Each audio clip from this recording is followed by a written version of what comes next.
Bismillahirrahmanirrahim. Assalamu alaikum. This video lecture is recorded for Jannah Islamic College Rawalpindi. The subject is business taxation and the topic is income from salary. आज के topic में भी हम एक numerical question को देखेंगे जिसमें हम previously income under tax FTR को हम नहीं देख रहे थे। आज के क्वेश्चन के अंदर हम उसको भी कंसिडर करेंगे कि उसको हमने क्या ट्रीटमेंट करना है और कैसे लेके चलना है। बुक पेज नंबर 135 है, इस पे इलस्ट्रेशन नंबर 43 है।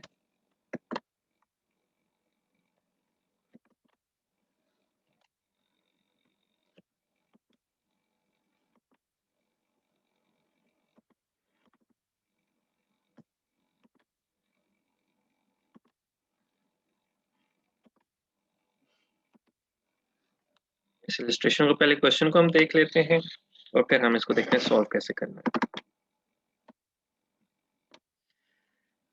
Following is the income of Mr. Jalil Ahmed for the year ended 30th June 2020. Compute his taxable income. Mr. Jalil हैं, उन साहब हैं, उनकी इंफॉर्मेशन दी गई है और टैक्स शेयर इस दफा हमारा क्लोज हो रहा है 2020 को। सैलरी हमें दे दी गई है 350,000 पर मंथ है, इसको आपने 12 से मल्टीप्लाई करना होगा। बोनस 2 मंथ सैलरी, इसको 2 से मल्टीप्लाई कर दें, आपको बोनस कैलकुलेशन हो जाएगी। एंटरटेनमेंट अलाउंस 50,000 पर मंथ है, इसको भी 12 से मल्टीप्लाई करेंगे। डिविडेंड रिसीव किया है, डिविडेंड इनकम अंडर एफटीआर के अंदर आता है, इसको हम उधर ट्रीट करेंगे सेपरेट ब्लॉक के through. Price on price bond भी हम इसी तरह डील करेंगे। 10 लाख है, 10 लाख को भी हम उसकी जो टैक्स रेट हमने एफटीआर के अंदर देखे थे उसके साथ मल्टीप्लाई करके इसकी इनकम को हम इनकम टैक्स को कैलकुलेट करेंगे। शेयर्स परचेज्ड ये हमने देखा था, उसमें आते हैं एवरेज रिलीफ के टॉपिक में, जिससे हम टैक्स रिबेट कैलकुलेट करते हैं, इससे हमारा टैक्स पेएबल रिड्यूस होता है। ज़कात पेड अंडर ज़कात ऑर्डिनेंस ये हमारा डिडक्टेबल अलाउंस का पार्ट है और ये हम टोटल इनकम में से माइनस करके टैक्सेबल इनकम तक पहुंचने के लिए यूज करेंगे। उसके बाद डोनेशन टू अप्रूव चैरिटेबल जो इंस्टीट्यूशंस है, जो donation to approve charitable institutions ये भी हमारा एवरेज रिलीफ का टॉपिक है। एवरेज रिलीफ के अंदर पहला हमारा ये टॉपिक है और उसके थ्रू हम इनका टैक्स रिबेट कैलकुलेट करेंगे। नोट्स में हमें कुछ इन्फॉर्मेशन दी गई है, इसमें है mister Jalil has been provided a conveyance for official and personal purposes. The conveyance cost paid by the employer rupees 32 lakh. 32 lakh की उन्होंने गाड़ी कन्वेंस है वो प्रोवाइड की है एम्प्लॉयर ने एम्प्लॉय को, जो कि जलील साहब हैं, और ये ऑफिशियल और पर्सनल यूज है। तो इसका केस में भी हमने क्वेश्चन हम प्रीवियसली देखते आ रहे हैं कि जब ऑफिशियल और पर्सनल यूज हो तो जो कॉस्ट है उसका 5% हम इंक्लूड कर देते हैं इनकम के अंदर। और एक और साथ नोट दिया गया, he is original allottee of the shares. ये हमारी इंफॉर्मेशन इसके लिए इंपॉर्टेंट होती है, शेयर्स परचेज्ड अगर इंफॉर्मेशन ना हो तो फिर हम एज्यूम ये कर लेते हैं, हम फिर नोट्स में ये मेंशन करते हैं। अभी हमें नोट्स में ये चीज़ मेंशन करने की जरूरत नहीं होगी कि वो ओरिजिनल अलॉटी है। तो इसका ये मतलब है कि ओरिजिनल अलॉटी है तो ये डिडक्टिव, ये एवरेज रिलीफ के लिए ये अमाउंट एलिजिबल है। क्वेश्चन को हम सॉल्व करना शुरू करते हैं।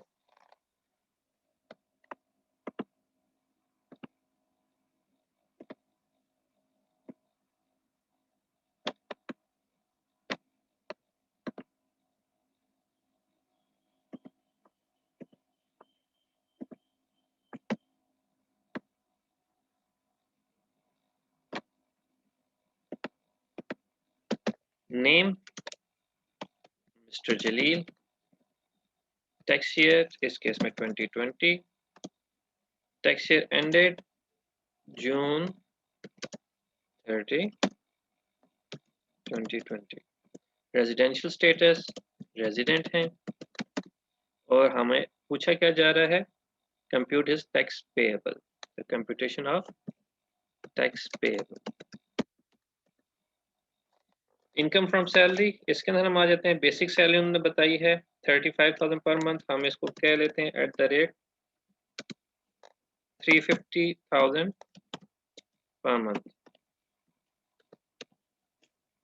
तो हम 350,000 इसको हम 12 से मल्टीप्लाई कर देंगे।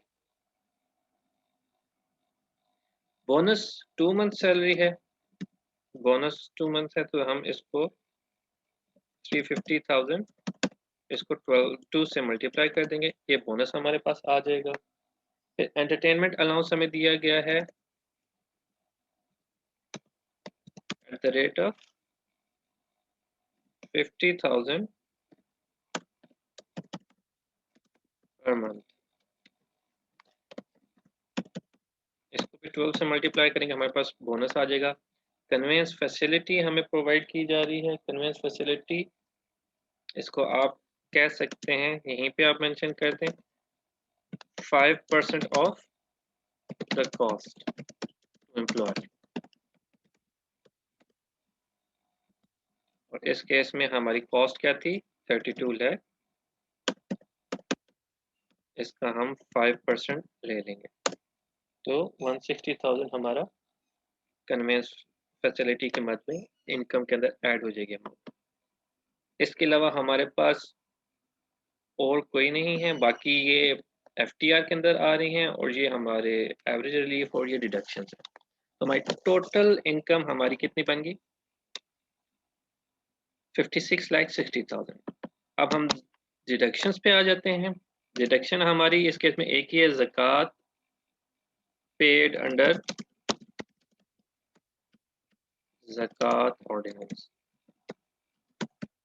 तो कितनी अमाउंट है, 160,000।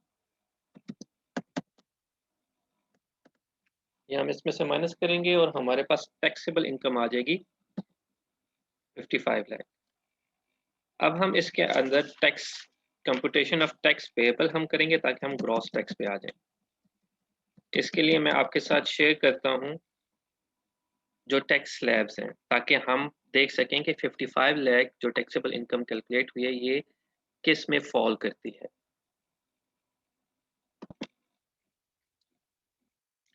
ये हमारे पास रेट्स आ गए हैं, हम देखते हैं कि 55 लाख किस में फॉल करता है। वो इस छठे सीरियल नंबर के अंदर आप देखें, where taxable income exceeds ₹40 lakh but does not exceed 80 lakh, तो 55 लाख इसके अंदर फॉल करता है। तो 40 लाख तक हमारे पास इनकम है 290,000, और उससे ऊपर जितनी अमाउंट होगी 40 लाख से ऊपर उसका हम 20% लेंगे। ठीक है, अभी हम इसको कैलकुलेट करते हैं, आपको ये चीज़ क्लियर भी हो जाएगी ये कैसे कैलकुलेट होना है।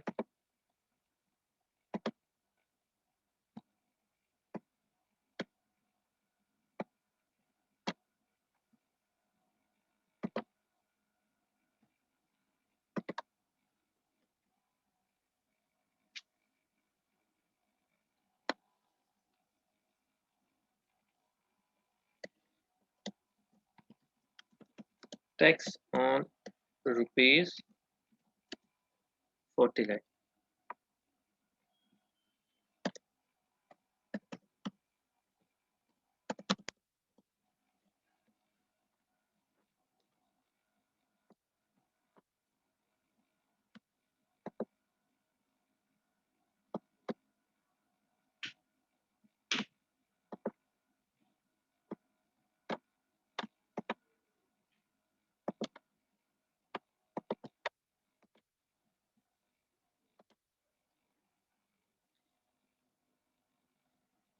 टैक्स ऑन ₹40 लाख, हमारे पास कितनी अमाउंट है, 290,000।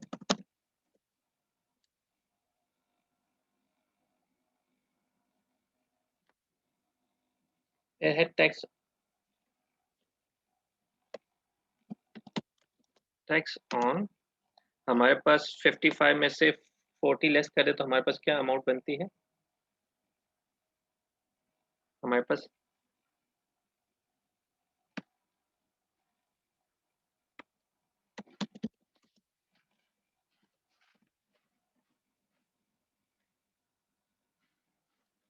15 लाख बनती है।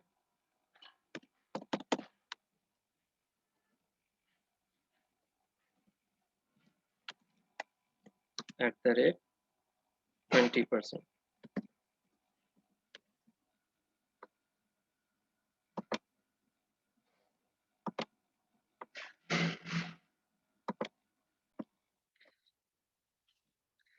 अच्छा, यहाँ पर हमसे एक मिस्टेक हो गई है कि टैक्स ईयर 2019 नहीं है, हमारा टैक्स ईयर 2020 है, तो हमें टैक्स ईयर 2020 के रेट्स अप्लाई करने, और उसका टैक्स कार्ड मैंने आपके सामने कर दिया। ये आपकी बुक पे पेज नंबर 132 पे अवेलेबल भी है।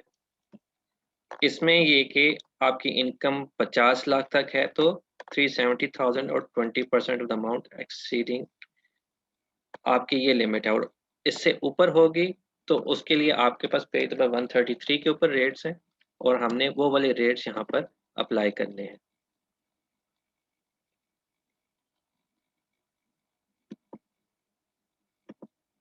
जो कि इस केस में ये 7 सीरियल नंबर पे है।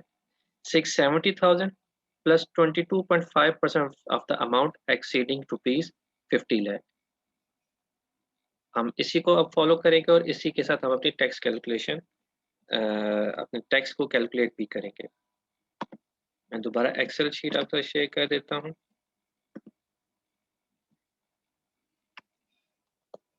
यहाँ पर टैक्स ऑन ₹50 लाख, और वो है कितनी?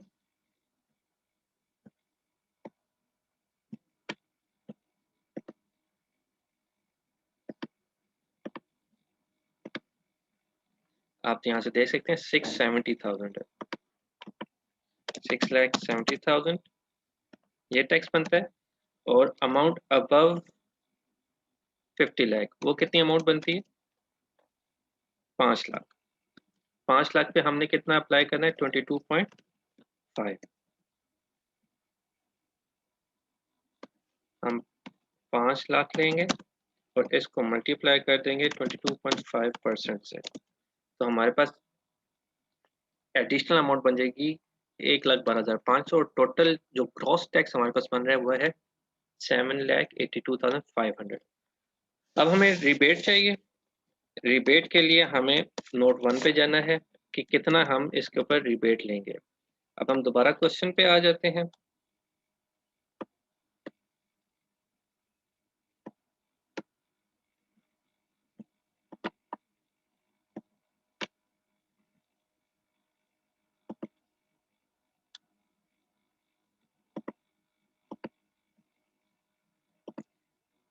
जी, अब हमें दो चीजें रिबेट के लिए अवेलेबल है। एक है शेयर परचेज्ड और दूसरा है donation to approve charitable institution. Share purchase के लिए हमने देखा था कि हमें तीन चीजों में से देखना है कि सबसे लेस कौन सी अमाउंट है। या तो कितनी कॉस्ट है, जो कि इस केस में 5,50,000 है, या फिर 20 लाख की डायरेक्ट अमाउंट, या फिर 20% ऑफ द टैक्सेबल इनकम। आपकी टैक्सेबल इनकम है 55 लाख, इसका हम 20% लेंगे। 20% ऑफ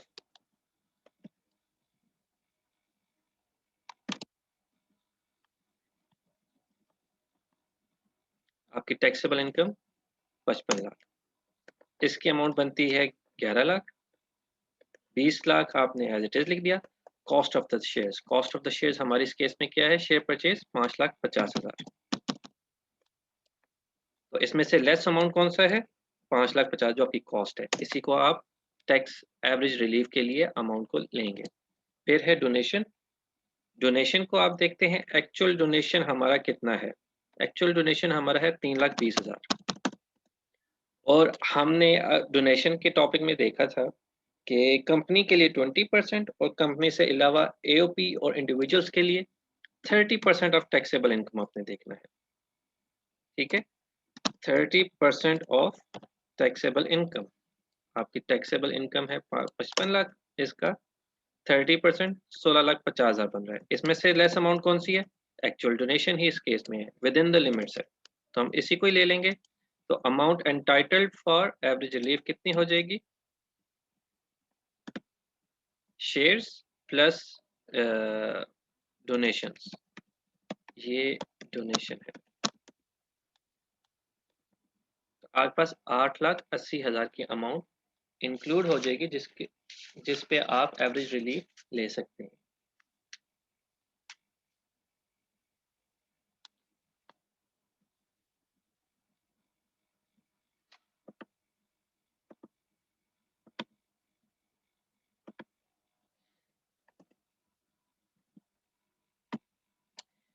अब हम फार्मूला अप्लाई करते हैं। फार्मूले में बिल्कुल सेम ग्रॉस टैक्स हमारा क्या है इस केस में 7,82,500 और हमारा टैक्सेबल इनकम क्या है वो है 55,000 और अब हमें रिबेट कितना मिल रहा है 8,70,000 का। तो हमारे पास टोटल ग्रॉस रिबेट कितना आ गया 1,23,770। ये हम अपने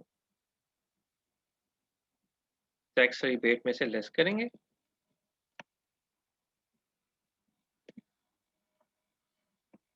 टैक्स रिबेट के तौर पे लेस करेंगे, हमारे पास टैक्स पेएबल आ जाएगा 6,58,723। अब इसके बाद हमारे पास टैक्स अंडर एफटीआर, ये हमारा आ गया नॉर्मल टैक्स और सैलरी के ऊपर टैक्स इतना बन गया। डिविडेंड पे टैक्स हम अजम्पशन यही ले रहे हैं, हमने वहां पे रेट्स देखे थे। अगर आप एफटीआर के अंदर जाएं तो वहां पे रेट्स थे, डिविडेंड पे भी 15% था और प्राइस बॉन्ड पे भी 15% था। तो इन दोनों के केस पे हम एज्यूम यही कर रहे हैं कि ये दोनों फाइलर हैं। नॉन फाइलर के लिए यही रेट्स डबल हो रहे हैं। हम अब इस चीज़ का नोट लाजमन देंगे कि हमने एज्यूम किया है कि ये एक्टिव टैक्स पे लिस्ट के अंदर है, इसलिए हमने फाइलर के रेट्स लगाए। यहाँ पर आपका टैक्स, आपका डिविडेंड है 3 लाख और इसका आप ले लेंगे 15%।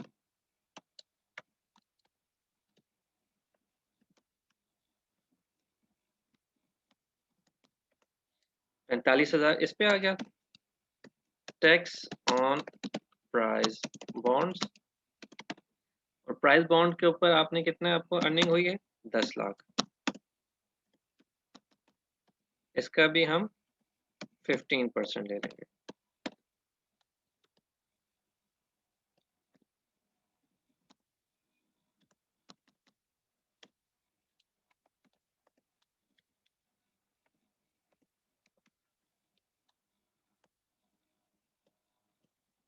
ये आ जाएगा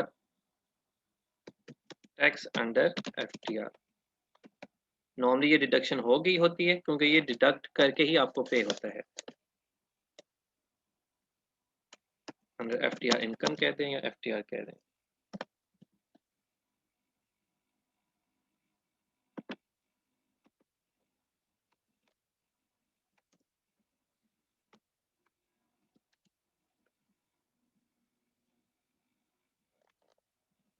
अब नोट देना है। नोट 1 हमने टैक्स रिबेट का दे दिया है। नोट 2 हम दे देते हैं, it is assumed that Mr. Jalil is in the active taxpayers list। ये हमने डेफिनेशन में भी देखा था, या आप ATL भी कह सकते हैं। ठीक है,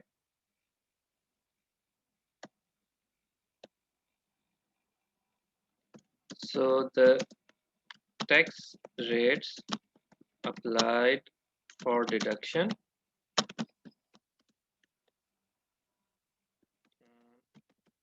dividend and price bonds और 15%, आप ये मेंशन कर दें।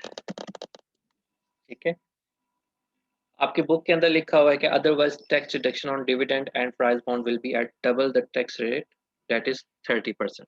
आप वो भी मेंशन कर सकते हैं कि जी ये चूंकि एक्टिव टैक्स पे लिस्ट में इसलिए डबल रेट नहीं लगाए, या आप ये बता सकते हैं कि टैक्स एक्टिव टैक्स पे लिस्ट में है, और आप ये भी कह सकते हैं कि डिविडेंड और प्राइस बॉन्ड पे इसलिए 15% रेट लगाया है। ठीक है, इजी क्वेश्चन था, मुश्किल नहीं था। बस आज के टॉपिक के अंदर ये जो इंक्लूड कर रहे हैं अंडर एफटीआर, ये टॉपिक रह गया था हमारे रिवीजन के अंदर, तो इसको भी मैंने आज में कर लिया है। एक क्वेश्चन हम और देख लेंगे और उसके बाद फिर हम नेक्स्ट टॉपिक पे मूव कर जाएंगे। कोई भी क्वेश्चन हो आप लाजमन एडमिन को इस चीज़ के हवाले से ईमेल पे भेज दें ताकि वो मुझ तक पहुंच जाए, क्योंकि मुझ तक अभी तक कोई क्वेश्चन पहुंच नहीं रहे। या तो आपको क्लियरली हर चीज़ समझ आ रही है या फिर समझ ही नहीं आ रही। तो कोशिश करें क्वेश्चन आपको जो भी हैं वो साथ-साथ आपके क्लियर होते जाएँ और मुझे फॉरवर्ड करते जाएँ ताकि मैं आपको इसका रिस्पॉन्स देता जाऊँ। आज के लिए इतना ही, नेक्स्ट वीडियो में आपसे मुलाकात होगी। अल्लाह हाफ़िज़।